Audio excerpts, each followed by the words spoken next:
Hi guys! Kamusta na po kayong lahat? Pasensya na po kung sakaling di po ako nakapag-vlog sa inyo.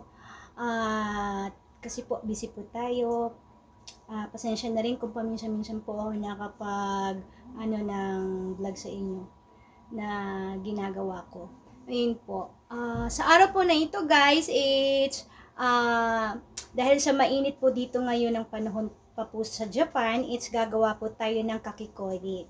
Baga yung sa atin, it's yung halo-halo kung tawagin sa atin.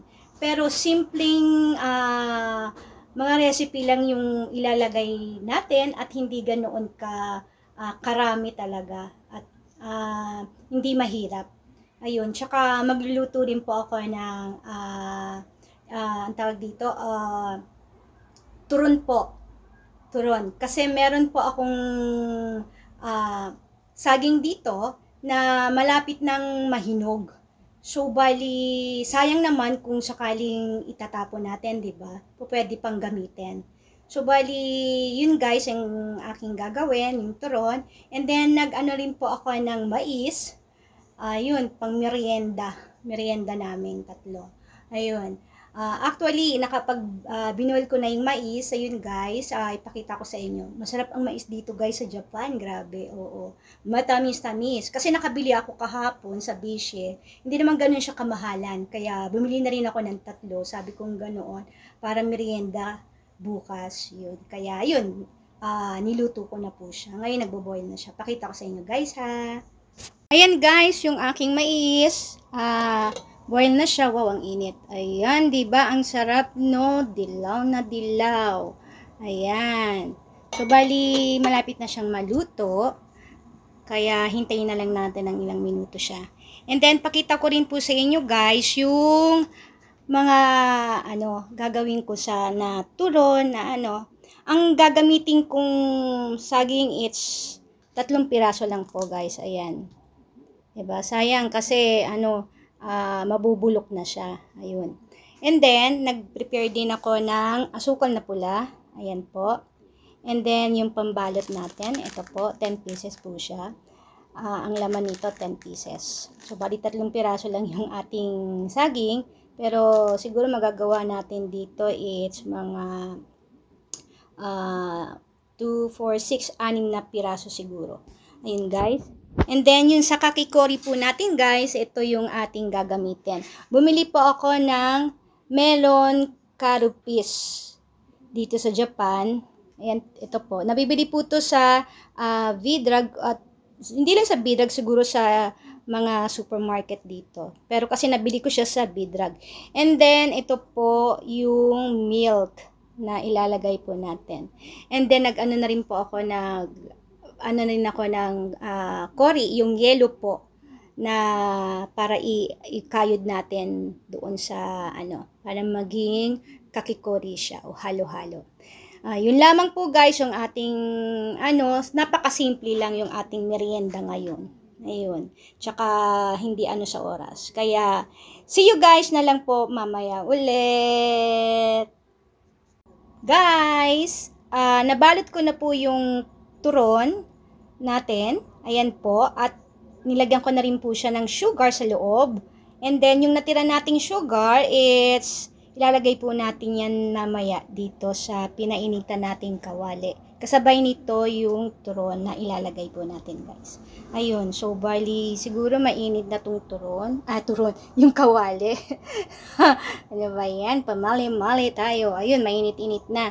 Ayun, so bali, pwede na siguro nating ilagay yung turon. Ayun. Kasi sayang guys yung saging na pwede namang gamitin o lutuin sa 'di ba? Tulad nito, 'di ba? Sayang kasi. Yan. 'di ba? Yan. May natira pa akong pambalot Akala ko, ayun. Diba? Yung natirang pambalot, yung natirang pambalot, gagamitin ko naman yung pag naglumpia Shanghai naman ako. Ayun, diba? Eh di sa isang balot may magagawa ka na dalawang recipe, di ba guys? O, diba? Ayun, hindi pa nasayang yung ating saging. Saka ko siya ilalagyan ng ito. Budburan natin ng asukal. Ayun, kasi may asukal na siya sa loob ng saging, so bali ayoko naman kasi masyadong matamis. Ayun. Ayan guys. Diba? Kaya kung sakaling may mga saging po kayo sa bahay na malapit ng mabulok, pwede nyo pong gawin ito. Ayan. Bili lang po kayo ng wrapper. Tapos ibalot nyo po. Ayan. Pwede nyo rin pong lagyan ng langka kung sakaling gusto nyo po ng talagang matamis. Pero matamis na kasi yung saging, kaya no need na rin para lagyan ng langka, diba? Kahit asukal na konti, yun, pwede na. Hindi may pang-merienda ka na, hindi ka pa magagastusan, diba guys? Ayun. Hindi pa siya ano. Ayun, diba? Yummy yummy yan mamaya. Ayan guys, binaliktad ko na yung turon. Ayan, 'di ba? Oh. Yummy, yummy. Hindi siya ganun kaano sa sugar. Tama lang yung ano niya, yung paglagay natin ng sugar. Kasi ayoko naman kasing masyadong matamis na ano. Kaya tama lang. Ayun, konting oras na lang at maluluto na siya. Ayun, at nakakain na siya. Makakain na natin siya mamaya. Tapos na nating lutuin yung turon. So, bali, ang next po nating gagawin is yung kung paano gumawa ng kakikori po. Kaya, yun po. Samahan niyo po ako. Guys, yung gamit nating pang kakikori, ayan po. Ayan, nilagay na ni Sho yung yelo, yung kori sa loob. Ayan, tatakpan niya. Ayan po guys. And then, iikutin lang ni Sho yun. Anak, kailangan yung yelo. Kaya mamaya hindi siya masagot. Ikot lang po na yan. Ayan. Punuin mo yan ng gusto.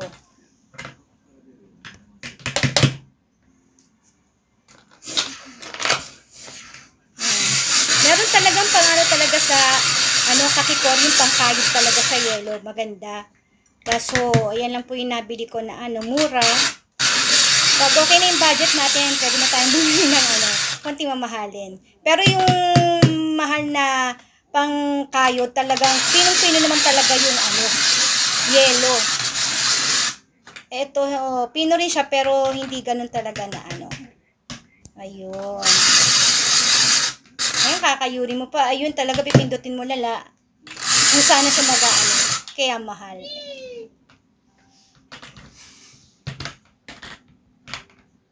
Patingin. Pakita mo sa kanila na. Pakita mo.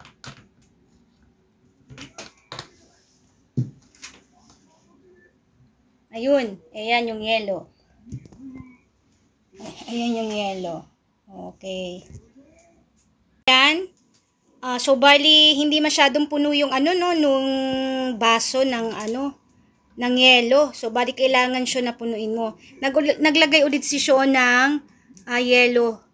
Ayun. Masyadong matigas. Pakita mo anak, nilagyan na ng yelo ni mama. Ay, ito yung nalagyan na ng yelo na ayan. Ito po, guys. Ayan. Ito. May takip siya. May takip yan Tapos, saka nyo siya patitigasin sa loob ng ng refrigerator. Ng freezer. Ayan, nailagay na niya yung yelo. Ayun. Bumili ako nito ng 4. Kasi so bali pag bumili ka nito, meron na siyang kasamang 2. So bali bumili ako ng 2 pa para 4 siya. Yun.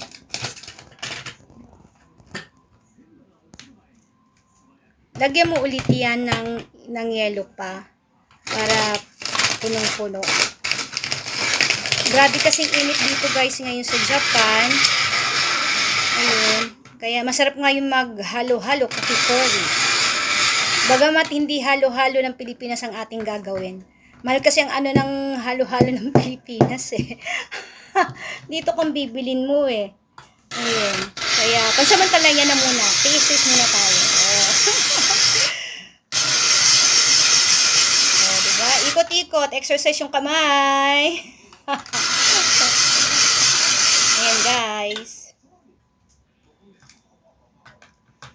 Guys, ito na yung ano, ayan, nakapunuto na tayo ng dalawang baso na So bali ilalagay na po natin tong binili nating melon sa ilagay mo nga. Lagay mo. Sige, lagay mo siya. Ayan. Sige. And then lagyan mo pa yung isa.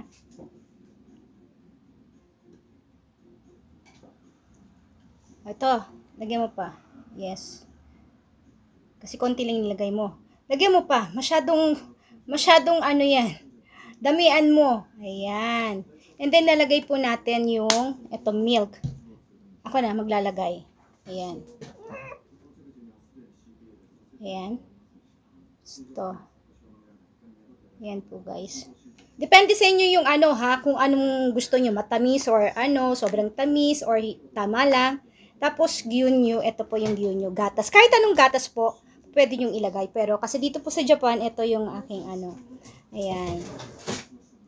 Yun, pwede, hindi ko siya, konti lang, ayan. Ayan po. Ayan, guys. Guys, ito na, finish na yung kakikori. Ayan. Oh, parang wala tayong inilagay na, sa loob, no? Pero meron po yan. Meron po yan guys, meron. Ayan kung makikita nyo, ayan, meron po yan. Ayun, napakasimple, di ba po? So, bali, ito yung ating, turon kanina na niluto. Ayan, di ba? Napakasarap, di ba? Oh. And then, meron akong binili kahapon sa Beijing na siopaw sa atin, baga. Nikuman ito dito sa Japan, kung tawagin. Yan po, napakamura ng bili ko. Ayun, kaya, yun, binili ko na siya.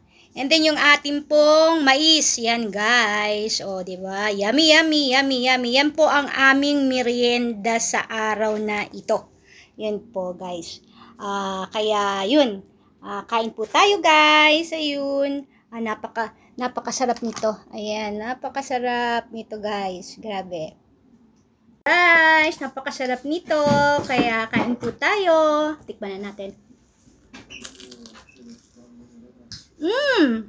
Tama lang guys yung kanyang lasa. Yung tamis niya, tamang-tama lang. Diba? Sarap.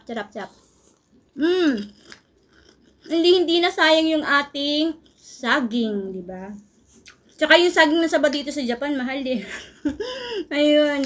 Kaya, naisip ko lang na may saging ako dito, sayang naman kung itatapon. Yung dalawa kasing mag-ama, hindi naman yan masyadong nakain. Si Sho, paminsan-minsan, ayun. Kaya, ang naisip ko is, gumawa nun. Ito na nga, ang ating ginawang, diba? Banana. Tama lang yung, yung kanyang tamis, guys. Hindi siya yung talagang matamis na matamis. Yun. Yun, sarap. Ayan na si Sho. Hi, Sho. Say hi. No. Hi. Hi ka, dali. May hiya siya. Masarap, anak? Sarap? Oishi? Oishi? Ganyan siya sumagot, guys. Para siyang walang wala siyang bibig, no? Ayun.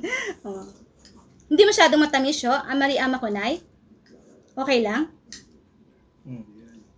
Ganun siya talaga sumagot. Ayan. Mahiyaing bata. Ayun. Si Hapon, kumakain na. Si Hapon, mais ang kanyang kinain. Hindi siya kumakain ng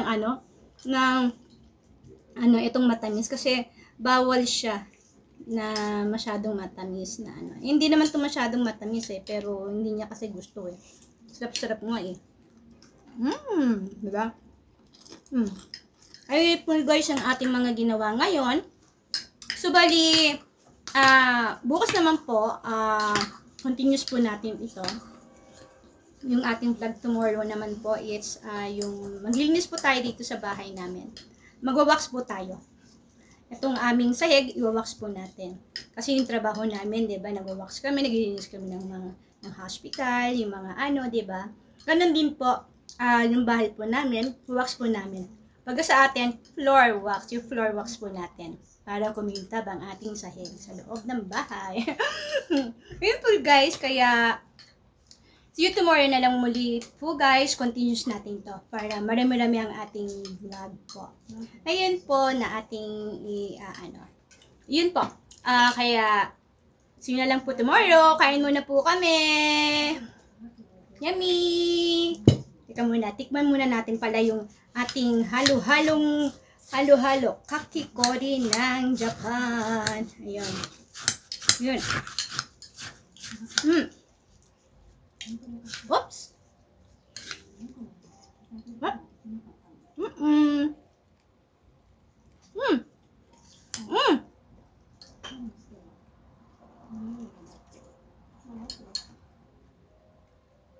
Sarap.